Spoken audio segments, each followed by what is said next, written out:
Hey guys, welcome to my channel, Realm of Ori. In this video, we will continue with Volume 16, Chapter 1, The Betrayal, Part 7. And before we start, this video contains spoilers from the Tensura light novel. And by the way guys, please don't forget to subscribe to my channel and click on the bell icon to get notifications for upcoming videos. So without further ado, let's get into the video. I hate this a lot. Dino's honest opinion was that Apito wasn't Dino's enemy, but she also couldn't die in the labyrinth. Even if he wanted to kill her quickly so that he could get Ramirez, Apito would use her speed to stop him. She didn't fight Dino head-on. Instead, she used a hit-and-run strategy, moving in and out of the fight in a flexible way.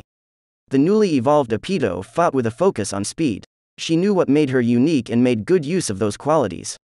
Her existence value was about 700,000, but in terms of speed alone, she was the same as Dino. Even if he had worked hard to kill her, Beretta would have come back by then. It shouldn't take more than a minute, but since they were teleporting, they couldn't help it. Even against Dino, who was much better than Beretta, he wouldn't need more than 10 seconds, so Apito alone could buy time. Dino had few options in this situation. Beretta and Apito could be put to sleep at the same time, which was the most reliable choice. Dino took a deep breath and tried again to use his unique skill, Sloth. It took time to use the skill, even if there were only one opponent or two.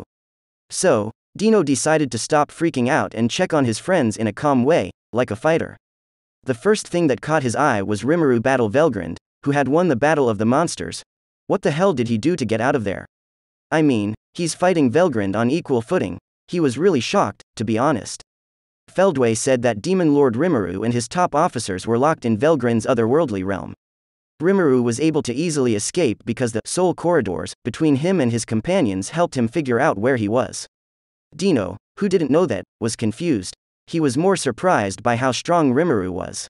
He appeared to be pushing against the unbeatable Velgrund. Dino had no choice but to feel worried. We could be in trouble if we don't move quickly with the mission. Dino then turned his attention to the other people. Feldway's plan was mostly about getting Ramirez. Dino stayed in the labyrinth at first because Guy told him to. It was just a coincidence that it caught Feldway's attention, but it was a bad thing that it did. Even though Dino didn't want to, he had to accept that he was the only one who could get into the control room, which was the room with the most security. A bold plan had been devised for Feldway and the others to get in. He made Velgrund destroy the labyrinth in order to call out Veldora. Dino was surprised that the plan went off without a hitch. The invasion was then done, with Feldway himself leading the way. Feldway was with 2 of the 3 Phantom Commanders and 5 generals that Zelario had brought with him. There were a total of 8 of them. 2 of the top commanders were brought in for this operation, which was a huge deal in and of itself. Only Obera was left of the 3 Phantom Commanders to watch over the Palace of Monsters deep in the Otherworld. When Dino heard about this plan, he couldn't hide how shocked he was by how far they were willing to go. Dino was most concerned about his 2 subordinates, so he double-checked their whereabouts on the monitor first. Hey, no way. Even when Pico and Gracia are their opponents, they are able to fight on equal footing. Pico was a small, pretty girl, and Gracia was a tall, strong woman warrior. After Velgrund beat Veldora, the city was brought back to the surface from the labyrinth where it had been hidden. At this point, Geld had stepped up to defend the city, but Dino didn't know that he could compete with Pico and Gracia. Geld, the Lord of Barrier, and Kumara, the Lord of Chimeras. By the way, Kumara owned that group of beasts. Is she a cryptoid? Could she be linked to the dragon Ivaraj, who tried to destroy the world? No way. Dino quickly got rid of the bad thoughts that had come to him out of the blue. Then, he looked at the other battlefield while thinking, they really are the 12 Guardian Lords. Zelario, one of the 3 Phantom Commanders, was the one fighting there. Oh, he's still as strong as ever, that Zelario guy. He doesn't seem to be taking it seriously at all, and against Cherries and Trainee, he's very sure of himself. His old friend was just as strong as he had always been. Dino looked at the next screen because he looked fine. Cornu? I've heard that he was defeated in a big invasion many years ago. Is that why he seems to be in such a hurry? Dino said that Cornu would be in a hurry, and he was right. It made sense. In his last defeat, he lost his whole army and was hurt so badly that this would take him decades to get better. If he failed this time, Feldway would get rid of him. Feldway was also supposed to be hiding next to Cornu by now, so Dino thought Cornu must be under a lot of pressure and not be able to do as well as usual. Unlucky guy. But Masayuki is really weak, so the people who are in his way don't seem like much of a problem. I'm worried about Venom being dependent of Black, but he's also newer than Beretta, so I assume it should be fine. In other words, it seemed like the operation was going well. Dino might have been too lazy to pay attention to the other things because he thought he was safe. But that's really weird. Why should I care about whether this mission works or not? I don't understand. That was a very important sign that something wasn't right. Dino just couldn't get over the fact that this mission made him feel bad. He couldn't figure out why, which made him feel uneasy, like the answer was right on the tip of his tongue. What are you playing at, Dino? I'm about to move, so you should hurry up and do your job. The peaceful time had come to an end. Che, I don't want to work at all. Dino didn't dislike Beretta and Apito at all. In fact, he liked them a lot. That made him even more angry about the order. But people couldn't go against orders. Dino decided to get serious because he thought there was nothing he could do.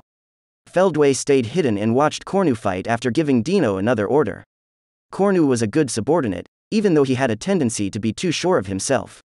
He was also a friend who had gotten his name from Veldanava, and Feldway thought he could be very helpful to him. But Cornu made a terrible mistake during the last invasion, and he lost a third of his forces as a result. Even though they were much stronger than one of the small other worlds, this was still the case. Feldway had a good reason to be disappointed about that. He didn't know that Masayuki's place had been taken by a fake, so he fell for the enemy's plans. Feldway was so angry that he couldn't say anything, so he turned around and let out his desire to kill. He continued reminding himself to use his self-control to calm himself until he just managed to keep his killing purpose in check. After that, he left Cornu alone and went to get rid of Masayuki. Masayuki, on the other hand, who was on the run, was very upset. He just couldn't believe he was the only one who got away. Obviously, scary things were scary, but leaving a friend was even scarier. He will never be able to forgive himself for the rest of his life if something bad happened to them. Masayuki stopped what he was doing and turned around. He could see that his friends were fighting hard far away. Minutes stopped the enemy from moving. Vampires used the fact that they were immortal as bait, and Calgurio and Venom attacked whenever they saw a chance. Jiwoo's skill at moving deserves special attention because she was able to put herself in the right place to block Cornu's huge, damaging attacks. Even though they were thrown together, they worked well as a team. But if any of them disappeared, the team will indeed fall apart. Hey, Masayuki, Bernie, I'm going back.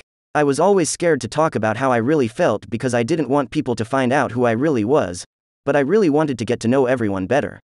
Even though I may be a coward, I don't want to be a scumbag, you understand? Masayuki spoke his mind. At that very moment, he heard the voice of the world. Recognition of the hero's courage not to run. This meets the 3 requirements and lets the unique skill, Chosen One, use its hidden power. Do you want to turn it on? Yes, no? Masayuki didn't understand. He was concerned that he'd made a mistake again, but was happy to see that this was not the case. He didn't want any hidden powers, but it was too late to change his mind, so he gave his okay for now. Confirmed, the unique skill, Chosen One, is now getting a new power. Successful. Champion's Guide will always be in effect from now on. Masayuki's mind kept going back to a hard explanation. Masayuki began to understand his own skill as he got lost in that feeling of longing. There was Champion's Aura, to scare off his enemies, Champion's Blessing, to make him very lucky, Champion's Charisma, to give his allies courage, and Champion's Action, whose effects were unclear but were still good. Those were the powers Masayuki had at the time. With the addition of Champion's Guide, it seemed like he could become a heroic banner. Oh, you mean leading the souls of the dead? I become a vessel? What the heck is that? If it depends on a friend dying, I don't need this kind of skill. Masayuki thought to himself, another useless skill. He hadn't been hoping for much, though, so he wasn't too upset. He was happy as long as things didn't get worse. Masayuki, you?